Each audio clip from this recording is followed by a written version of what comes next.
Hi, it's Fabienne. Today I want to make sure that you love what you do for your work. I have a sad story to tell you. A few years ago, a wonderful, wonderful woman, let's call her Jane, started working with us. And when I asked her, why did you join here? She said, I've been working at this one business for 5 years and it's killing me. And I said, so Jane, why do you work at this business if you don't like it? And she said, I'm determined to make this business work. I bought it. I spent a lot of money on it, and I'm determined to make it work before I move on to doing the thing I really, really want to do. And I said, well, that doesn't really make sense to me. It sounds like you have a rule around like trying to prove something to somebody around that business. And she said, yeah, but Fabienne, I'm not going to work on the other thing until I prove this thing. I make it happen. And so I said, okay. And, it was drudgery. And she just kept pushing that boulder up the mountain. And she hated that business. And the sad part is that client ended up getting fatally ill. And we loved her and we watched her spiral. And then one day it was over.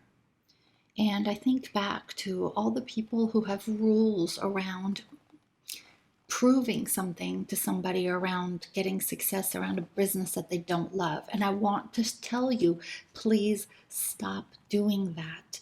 If you have a rule around let's make something happen before I can go do this, that's not the way to go about life. When I was reading Russell Simmons' book, Super Rich, he said that one of the things that really got him successful is that he loved, loved, loved the work that he did. He loved it so much he could do it for free.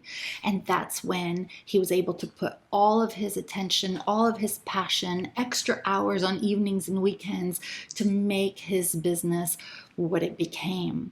And I want to ask you this. If you are pushing the boulder up the hill, doing something you don't love, I want to give you permission to start thinking differently about what you could do to do the thing that you love. Could you start blending in the thing that you love into the thing that you have now? The key here is that if you're going to work hard anyway, you might as well work on something that you love, because at the end of it, you don't just have success, you have happiness. And happiness is more wealthy than just money.